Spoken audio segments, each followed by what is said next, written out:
well. But I think we need to move. We're a bit behind.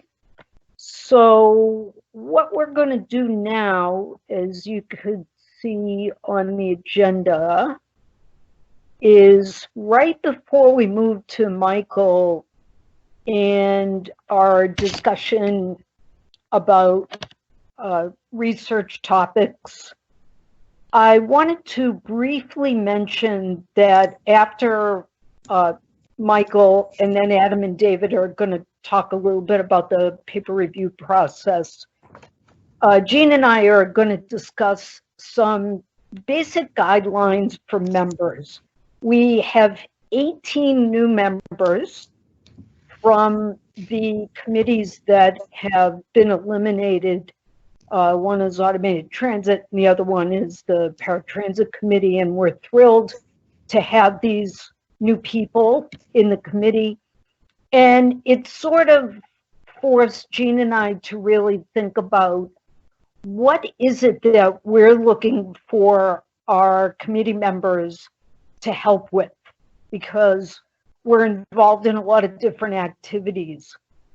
One of the four things that we'll talk about later directly relates to what Michael is going to talk about, and that is that we feel that members should really be able to contribute at least one research topic and then help actually writing it up. Those of us that have been around TRB for a long time realize that the way you actually present a research topic is critical in it being reviewed positively by the committee that reviews all of the research topics and determines whether they will be funded. And there are different types of projects. We've talked about that before. There are synthesis projects, which are small and very, very focused topics. Then there's TCRP projects, which are larger, and the scopes are usually a little bit larger.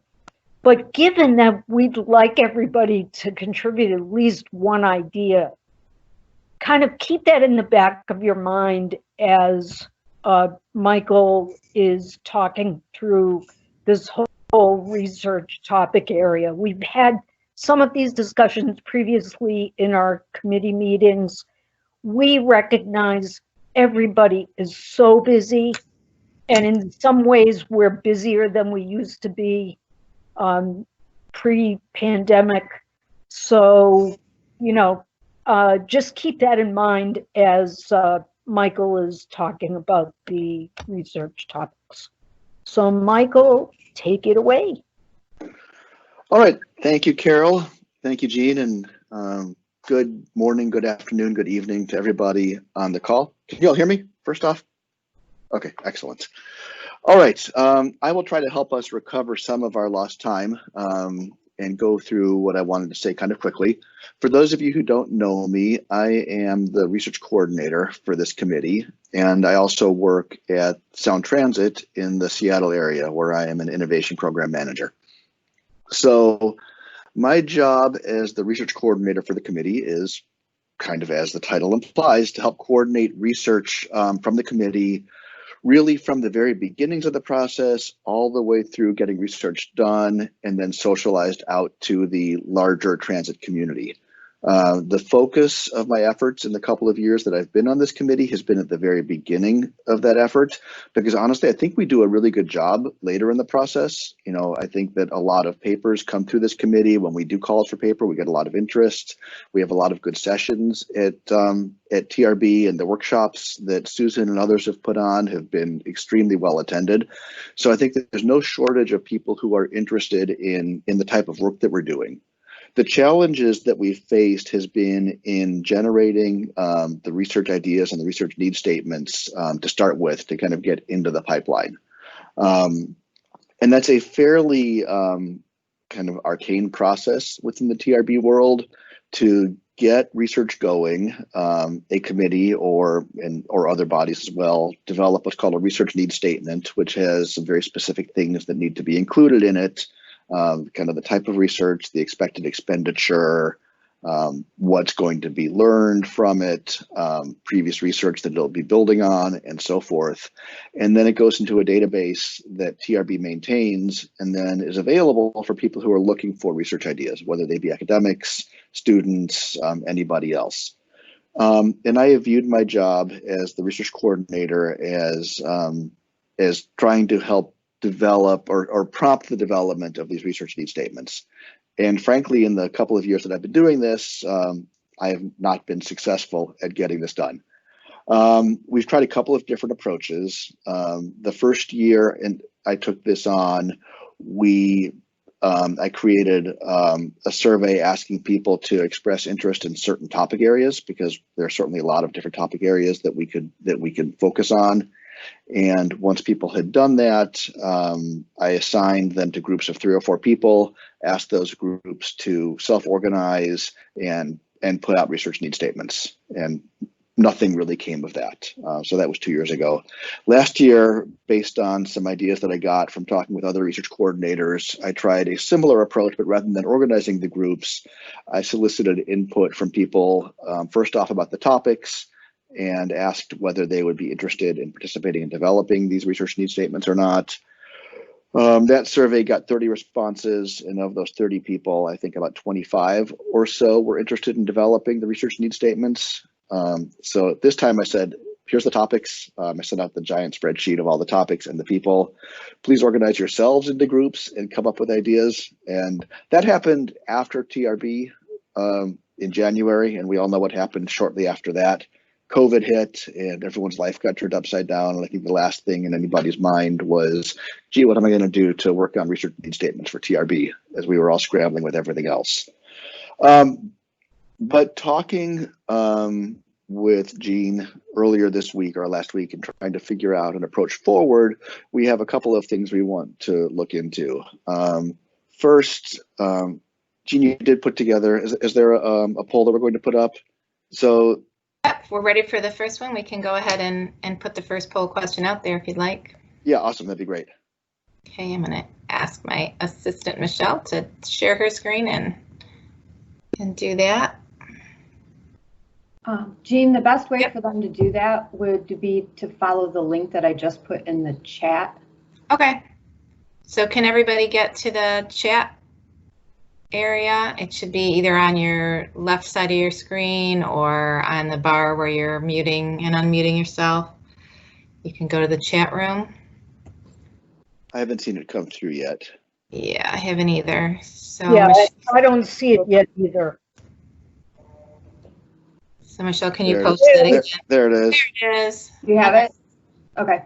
Yep, it's there. So if everybody can go out there and click on that I just link. got a note that I don't have permission to view it. Ruh-roh. Okay. Let's see if I can figure out. I can link it back to, let's see. Let me see if there's something I need to do to give up permission.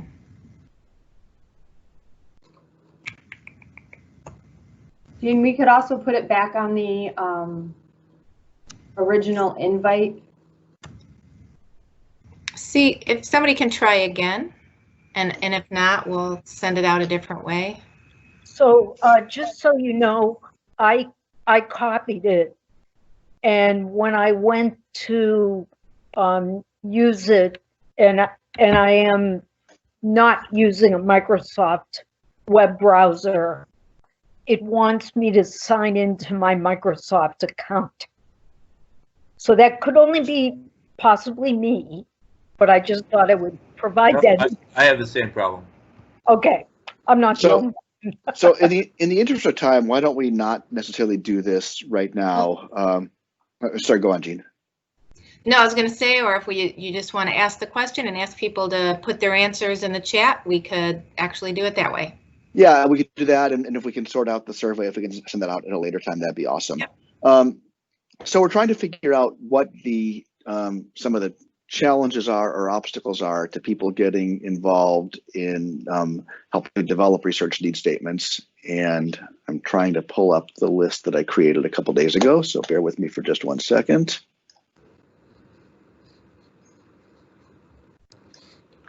So some of the obvious ones are kind of a lack of time to work on it, a lack of knowledge about what the process is. They can't think of any topics. Research needs are too urgent to be met by the TRB research schedule, which can be a lot longer, or maybe some other things. So we're just trying to kind of get at what the obstacles might be.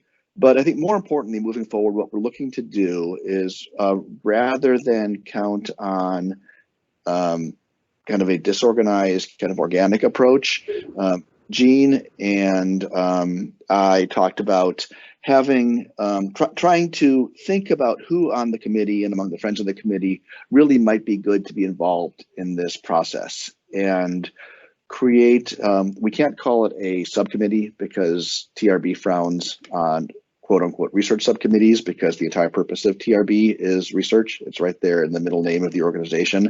So by their guidelines, we're all supposed to be thinking about research all the time. But we are going to try to create a task force that I will help oversee, that can dive into some of these research questions and really start focusing on it. So if you are interested in volunteering, you can email me or put your name in the chat. I'll put my contact information in the chat right now, and I will convene a group to work on it. And if we, depending on the response we get from this meeting right now, Jean and Carol and I will also reach out to people specifically to try to flesh out a working group that will be able to hopefully really dig into the issues, bring ideas from different perspectives, and develop some research need statements and get them into the pipeline. I just posted the question out there and the possible answers, along with the second question, which is what Michael just said, is, you know, if you're willing to serve on the task force, please tell us yes, you're willing, and give us the best contact information for you. And I just put my email address, so you can email me directly as well. And keep and as Carol said, kind of in the lead in to my little bit on the agenda here, this is one of the ways in which people who are on the committee can fulfill the responsibility to get engaged in the work of the committee, and one of the ways in which friends of the committee can get involved to express their interests. So if they do want to get appointed to the committee when turnover happens, that, you know, this is something that the committee leadership, I believe, would look at. So that's all I've got, unless people have questions. That's great. Thanks, Michael.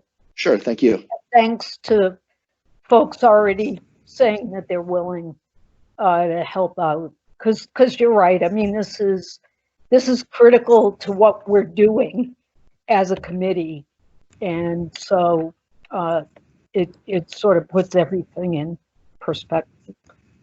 So, all right. So you can, again, everybody can let us know in the chat whether you're interested, or if you want to respond to Michael directly, you can do that as well, or Jean or I. That's fine. And at this point, why don't we move into our next little segment, which is from Adam and David, who are both our paper review coordinators. And this is something that we talked about in the annual meeting in January.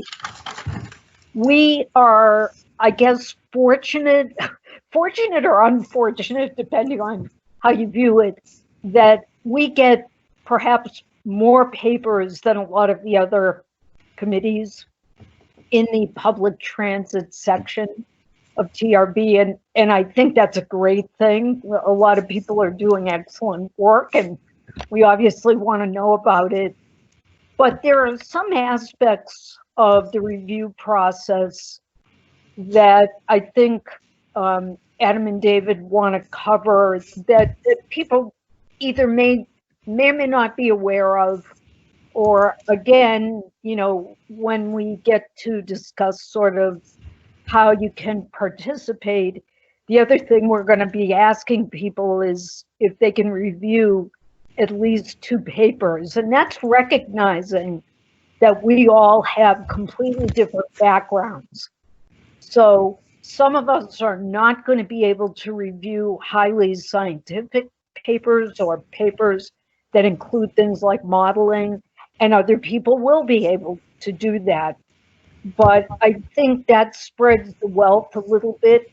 And so individuals don't get saddled with a large number of papers, which has happened in the past to some degree. So I will turn it over to Adam and David at this point. Okay, well, thank you very much. And we actually have some brief slides. And I don't know if you and Jean were going to bring them up or if you want me to bring them up. Do you have them ready? Because I can pull them up. I have them, I think, ready. Let's hold on a second while I look. Okay. But while I'm doing that, I might as well introduce myself. My name is David Kewen, and I am the program manager for the Exploratory Advanced Research Program at Federal Highway Administration.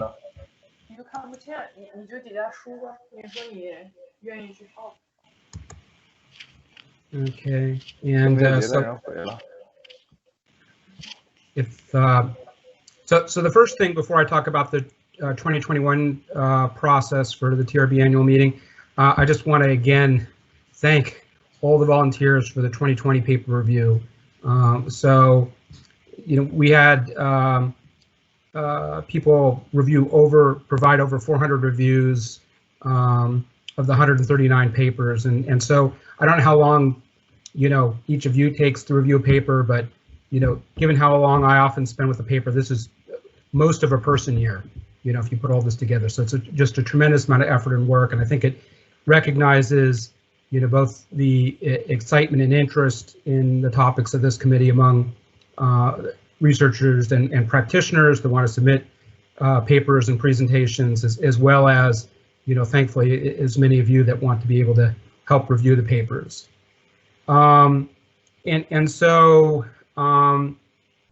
Last year, the committee recommended 55 papers for presentations, many of those in poster session, which was about a 40% rate, and 12 for publication, which is a 9% rate, which is really quite, I would say, critical, which is good, because when you get this many papers, we should be critical as reviewers. So let me go and just review the paper review process. I know many of you have participated in before. I think the key thing here is 2 years ago, TRB transitioned to a new paper review process, editorial manager. And with that, there are some sort of logistical changes in terms of how you go into the system and review the papers, which I think we're all starting to get a little more comfortable with. But I think the bigger thing is it really puts a different focus on the purpose of the paper reviews. And so it sort of creates a split, because on one hand, we have people who are submitting papers that are going to be published in a peer-reviewed journal. And then on the other hand, we have people who are submitting papers because they want to present the papers at the annual meeting. And there's sort of different considerations and different review requirements for each, but they go through the same system. And obviously, a lot of papers are for both publication and presentation, but some are just for presentation. And for presentation, we're required to have 2 reviews, and for publication, 3 reviews before we recommend the results. So the good news is TRB has some updated reviewer guidelines, and the link is here. So hopefully you can get a copy of this presentation afterwards and be able to link from there. The timeline is, so hopefully all of you, if you're thinking of submitting papers, you already know these deadlines, because it's too late to really get started, but papers are all due by August 1. If, like most years, there are probably some papers in the system already, and most papers are going to come in the last 24 hours. So then TRB staff scramble like crazy and assign them to committees. And so usually by the first week in August, we'll get the first tranche of papers, and then there may be some shuffling back and forth, and it will probably be the second week of August when we know exactly what our set is. And this year it's going to be really hard to figure it out because with everyone, you know, sort of closing down and working from home, you know, that could mean more papers, because I know a lot of the people that I work with have had more time to take the work that they've done and write papers because they're at home and they can't continue new research. On the other hand, it may be fewer papers because you know, people weren't able to complete their research, and so they don't have as much to write about. You know, we don't know. So it, you know, but if you look at last year and the year before and sort of the trend line, we're looking at a lot of papers. It could be 150, it could be more than 150, particularly given that we've taken on some areas from the changes in committee structure.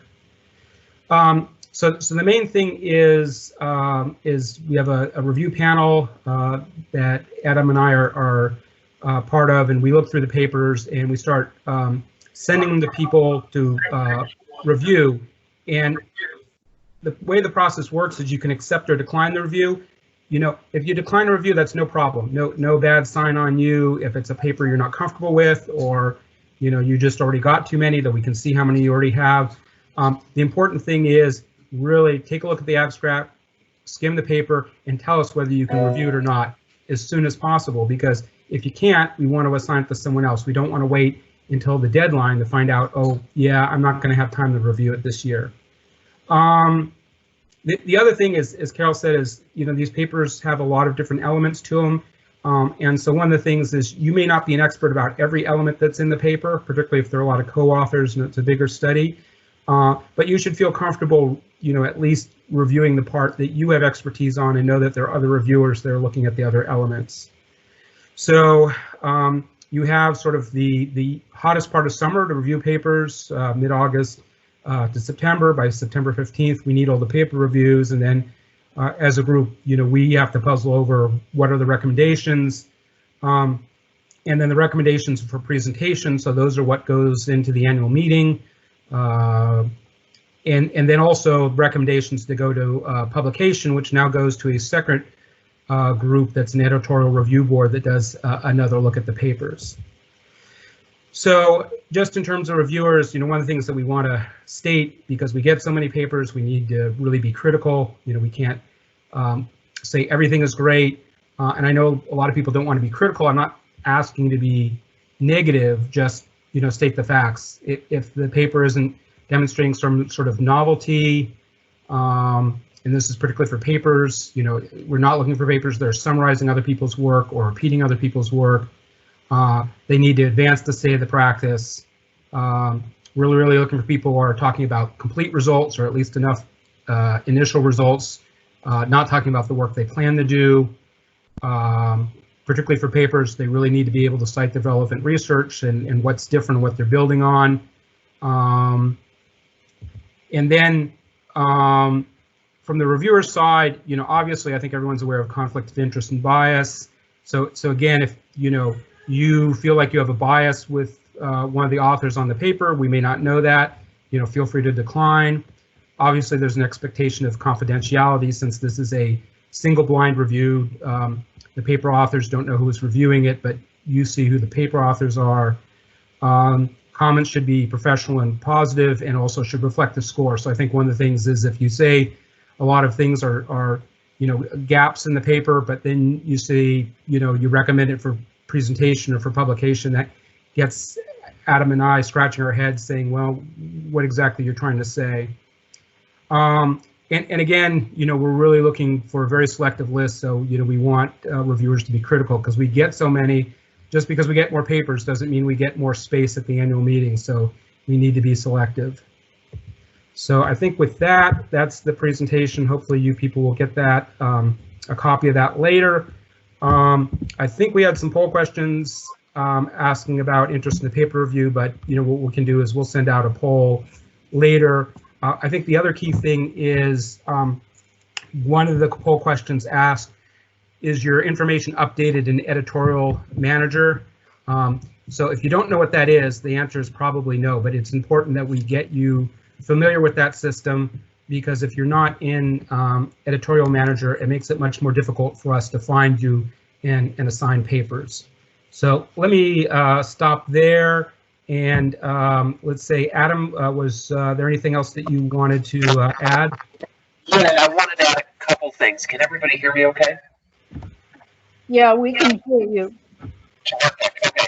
So just a couple of quick updates. I think everybody probably saw in the the email that we're going to a virtual format this year. So one of the things that has kind of been brought to my attention is that we may not be guaranteed the same number of sessions this year that we have in previous years because of the virtual format. That's just something that we're not really sure about yet, but that's just note that is the case. And then going forward, TRB has had a lot of conversations about possibly kind of decoupling kind of annual meeting submissions from actual publication in TRB, and what that might mean in terms of change of deadlines, things like that. So there's kind of a lot of confusing things going on out there, but for this year, August 1st, still applies. September 15th for the reviews still applies.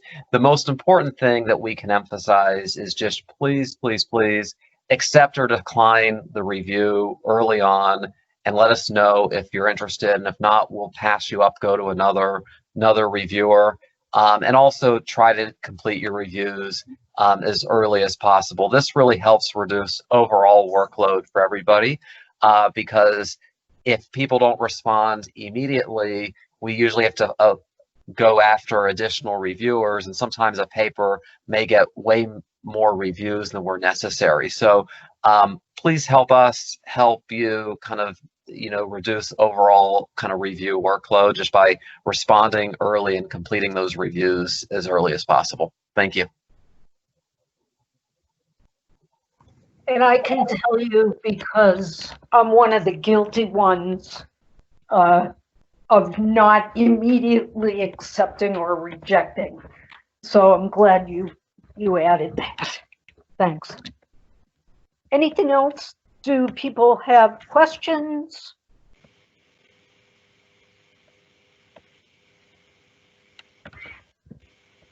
I did Okay, well, post. thank you. Appreciate the time to put in the ask. Absolutely, and I did post that question out in the chat area that has the, I don't know if that link will work since the other links didn't work, but I posted the question that included the link to the TRB editorial manager out in the chat space. So you can try to get to it there, and if not, just go to my TRB,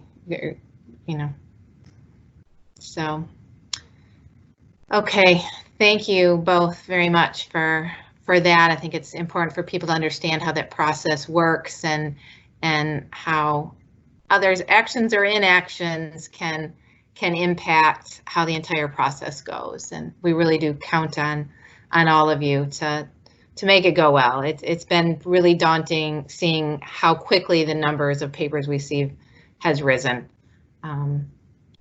Crazy, but good, but a lot of work. So, okay, I think we are ready to move on to the next. I think so, and I guess we've both sort of welcomed the new members. Yeah. Before. We had sent out an email.